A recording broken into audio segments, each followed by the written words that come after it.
नमस्कार साथियों, welcome back my YouTube channel UPP shorts. उम्मीद करूंगा आप सभी कैंडिडेट अच्छे होंगे। झारखंड पुलिस से जुड़े जितने भी साथी हैं मेडिकल की वीडियो की डिमांड कर रहे थे, सभी साथी की मेडिकल की वीडियो बना दीजिए कि मेडिकल में क्या क्या चेक होता है, हमें मेडिकल में क्या क्या सावधानी बरतनी है, हमारा जो मेडिकल है तो क्या वो फिजिकल के साथ में हो सकता है। तो इन सभी सवालों के जवाब में आज की वीडियो बहुत ही इंपॉर्टेंट आप सभी के लिए होने वाली है। आप सभी से हाथ जोड़कर रिक्वेस्ट करूंगा वीडियो लास्ट तक देखें, और वीडियो को लास्ट तक नहीं देखना हो तो अभी छोड़कर चले जाएं, क्योंकि झारखंड पुलिस की जो मेडिकल की वीडियो है एक पॉइंट जब तक आप लास्ट तक नहीं देखोगे तब तक आपको समझ में नहीं आने वाला। आप जानते होंगे कि 4919 पोस्ट पर जो वैकेंसी निकली है 2023-24 में, अगर मैं बात करूं झारखंड पुलिस मेडिकल की संपूर्ण जानकारी आज की वीडियो में हम देने वाले हैं। अपना टारगेट क्या रखेंगे, हिंदी जीके जीएस के लिए 9 बजे से लाइव मेरे साथ में आप जुड़ सकते हैं, ठीक है। बाकी शेयर एंड सब्सक्राइब करना ये आपकी जिम्मेदारी है। झारखंड पुलिस से जुड़े जितने भी साथी हैं बस एक ही रिक्वेस्ट है, वीडियो लास्ट तक देखें। झारखंड पुलिस मेडिकल की संपूर्ण जानकारी आज की वीडियो में मिलने वाली है। सबसे पहले मैं आप सभी को बता दूं कि मेडिकल में कुछ भी आसान नहीं होने वाला इस बार, क्योंकि जो नोटिफिकेशन में अभी तक की बातें चल रही हैं कि फिजिकल के बाद में जब मेडिकल होगा तो मेडिकल देने वाले कैंडिडेट की जो संख्या है वो ज़्यादा होगी। ये चीज़ें बदल सकती हैं, आने वाले टाइम में ये चीज़ें बदल सकती हैं, क्योंकि फिजिकल के बाद में एग्जाम होगा तो भर्ती प्रोसेस बिल्कुल ठीक रहेगा, ठीक है। लेकिन हाँ, जो नोटिफिकेशन में दिया गया है मैं उसके अकॉर्डिंग बताऊं तो फिजिकल के बाद में जो कैंडिडेट मेडिकल देंगे तो उन सभी के लिए चीज़ें कुछ भी आसान नहीं होने वाली। मैं ऐसा क्यों बोल रहा हूं, क्योंकि आप सभी कैंडिडेट इतनी बड़ी संख्या में मेडिकल देंगे तो आप सभी का जो मेडिकल है यानी झारखंड पुलिस का मेडिकल आर्मी जैसा होने वाला है। आर्मी में छोटे से छोटे पॉइंट पर आपको बाहर कर दिया जाता है, इसी प्रकार से आपका जो मेडिकल है वो हार्ड होने की संभावना है, थोड़ा सा कठिन होने की संभावना है, ठीक है। अगर मैं बात करूं जैसे री मेडिकल की, तो बहुत सारे कैंडिडेट सोचते हैं कि मुझे जैसे छोटी सी कोई प्रॉब्लम हुई नाक में, कान में या आंख में तो मुझको री मेडिकल का पॉइंट मिल जाएगा। तो री मेडिकल में फेल होंगे या पास होंगे।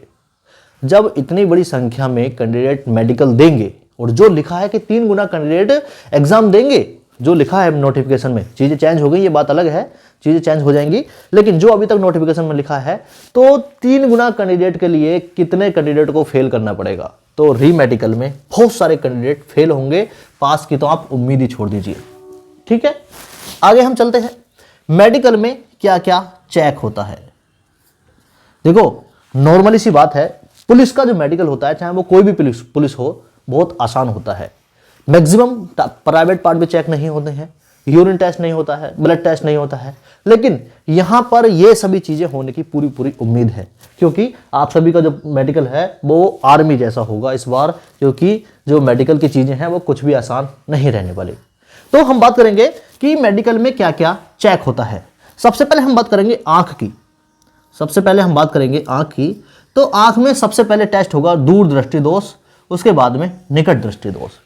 दूरदृष्टि की मैं बात करूं तो सबसे पहले एक सामने बोर्ड सा लगा हुआ होगा, बोर्ड पे उसमें एक लाइट जल रही होगी अंदर बोर्ड में, ठीक है, आप सभी इमेज के माध्यम से देख रहे होंगे, और उसमें अक्षर और अंक बने होंगे, ठीक है।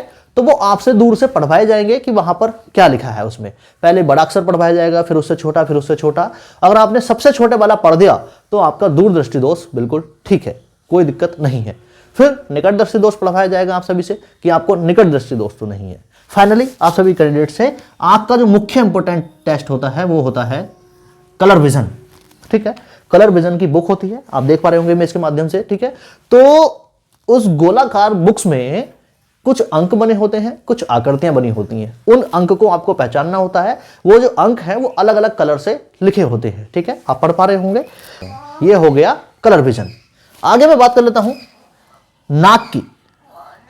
जिस कैंडिडेट को नाक में थोड़ी सी समस्या रहती है, बहुत सारे कैंडिडेट की नाक की हड्डी बढ़ जाती है, ठीक है, बहुत सारे कैंडिडेट को नाक में और समस्या रहती है, तो उन कैंडिडेट की नाक भी चेक होगी, ठीक है, आप देख पा रहे होंगे। बाकी बात मैं करता हूं कान की, तो कान में जिस कैंडिडेट को पुराना जो दर्द है, एक प्रकार का पुराना सफेद पानी निकलता है कान से, जिसको कुछ और बोलते हैं, क्या बोलते हैं, ठीक है, या कान के पर्दे में किसी प्रकार की कोई समस्या है, तो उन कैंडिडेट को भी अपने डॉक्टर से कंसल्ट करके उस चीज को ठीक करवा लेना चाहिए।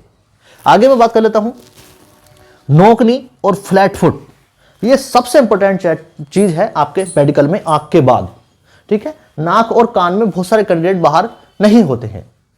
नाक और कान में बहुत सारे कैंडिडेट बाहर नहीं होते हैं, लेकिन नोकनी और फ्लैट फुट में बहुत सारे कैंडिडेट बाहर होते हैं। नोकनी का मतलब ये इस प्रकार से आपकी जो भुजाएं हैं वो ज्यादा अंदर या ज्यादा बाहर नहीं होनी चाहिए। ठीक इसी प्रकार हम सावधान पोजीशन में खड़े होंगे तो आपके जो घुटने हैं, घुटने के बीच में ज्यादा गैप नहीं होना चाहिए और बिल्कुल भिड़े हुए भी नहीं होने चाहिए, चाहे वो मेल कैंडिडेट है चाहे फीमेल कैंडिडेट है। सामान्य से अधिक आपके घुटने खुले ना हो और सामान्य से अधिक आपके घुटने मिले ना हो। आप इस चीज को ध्यान कर लेंगे, इसी को नोकनी बोलते हैं। बाकी फ्लैट फुट की मैं बात कर रहा हूं तो फ्लैट फुट में ये होता है, आप इमेज के माध्यम से देख रहे होंगे कि पैर के तलवे के बीच में जो एक गैप होता है वो गैप होना बहुत जरूरी है। ये नहीं कि आपका बिल्कुल तलवा बिल्कुल फ्लैट हो। ठीक है, इस चीज को आप ध्यान कर लेंगे। बाकी मैं बात कर लेता हूं प्राइवेट पार्ट की।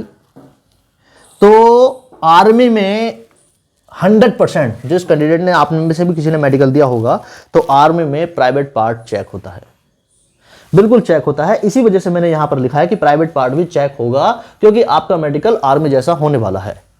और पुलिस लेवल पर आपका मेडिकल हुआ तो 99% चांस है कि आपका प्राइवेट पार्ट चेक नहीं होगा। इसी बीच में आपको कोई समस्या हो, किसी प्रकार की कोई परेशानी हो, आप कमेंट के माध्यम से मुझसे पूछ सकते हैं। मैं सारे सवालों का जवाब देने की आपकी पूरी कोशिश करता हूं। ठीक है, आगे हम चलते हैं। टैटू, ये मैक्सिमम कैंडिडेट की सबसे बड़ी समस्या है कि भैया मेरे यहां पर, मेरे यहां पर, या मेरे माथे पर, या मेरे कहीं भी शरीर के किसी और अंग पर मैंने टैटू बनवा लिया है या मैंने नाम लिखवा लिया है, तो उससे समस्या होगी या नहीं होगी। देखो, मेडिकल साइंस में एक टैटू की परिभाषा होती है कि आपका एक जो अनुपात होता है, उस अनुपात से बड़ा आपके शरीर के किसी भी अंग पर टैटू नहीं होना चाहिए। ये जो दिख रहा है ना आपको मेरे, इतने से बड़ा आपके शरीर के किसी भी अंग पर टैटू है तो या तो उसको आप निकलवा लेंगे, नहीं तो आप मेडिकल में बाहर होंगे। आप इस चीज को ध्यान कर लेना, टैटू की वजह से। टैटू सबसे बड़ी समस्या है आपके लिए मेडिकल में। आगे बात कर लेता हूं, चोट या जले का निशान। बहुत सारे कैंडिडेट सवाल करते हैं कि भैया मेरे शरीर पर चोट का निशान है लेकिन चोट ठीक हो गई है, जले का निशान था पुराना लेकिन अब ठीक हो गया है, तो उसकी वजह से मेडिकल में बाहर हो जाऊंगा या नहीं होऊंगा। तो चोट की वजह से या जले के निशान की वजह से कोई भी कैंडिडेट बाहर नहीं होगा। किसी कैंडिडेट के बर्थ मार्क होता है, किसी कैंडिडेट के पेट पर, कमर पर, या कहीं भी शरीर के किसी अंग पर बर्थ मार्क होता है, तो उसकी वजह से भी कोई कैंडिडेट बाहर नहीं होना है। बाकी मैं बात कर लेता हूं ऑपरेशन। बहुत सारी फीमेल कैंडिडेट मुझसे पूछती हैं कि भैया मेरे ऑपरेशन से डिलीवरी हुई है या मेरे ऑपरेशन हुआ है। बहुत सारे कैंडिडेट पूछते हैं कि मेरा फ्रैक्चर हो गया था, उसका ऑपरेशन हुआ है लेकिन अब ठीक है, तो क्या मैं बाहर होऊंगा या नहीं होऊंगा। तो आप सभी को बता दूं, चोट या जले का निशान और ऑपरेशन में जिस कैंडिडेट को बिल्कुल ऑपरेशन सक्सेसफुल हो गया है और वो ठीक हो गया है, तो उन कैंडिडेट को फाइनली कोई भी दिक्कत नहीं होने वाली है। आगे मैं बात कर लेता हूं एक्सरे, यूरिन टेस्ट और ब्लड टेस्ट।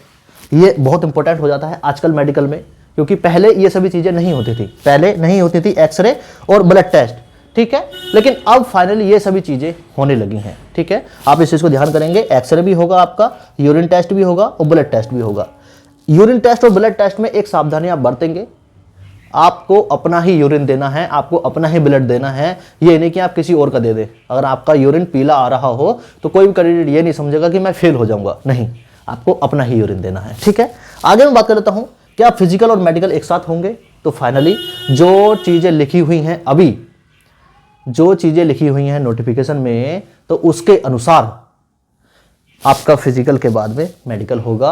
लेकिन चीजें बदलेंगी तो ये सभी चीजें बिल्कुल बदल जाएंगी और आपका जो भर्ती प्रोसेस है वो बिल्कुल आसान हो जाएगा। कैसे? क्योंकि सबसे पहले आपका फिर फिजिकल होगा, फिजिकल के बाद में आपका एग्जाम होगा और एग्जाम के बाद में मेडिकल, जो सभी भर्तियों का प्रोसेस होता है। लेकिन झारखंड में जीएसएससी ने पता ही नहीं क्या नोटिफिकेशन दिया है कि सबसे पहले आपका फिजिकल होगा फिर मेडिकल होगा।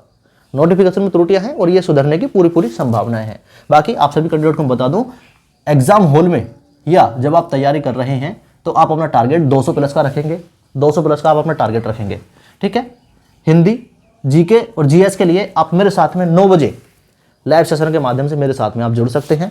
बाकी शेयर एंड सब्सक्राइब करना ये आपकी जिम्मेदारी है। बाकी वीडियो कैसी लगी कमेंट करके जरूर बताना। Thanks for watching. जय हिंद, जय भारत।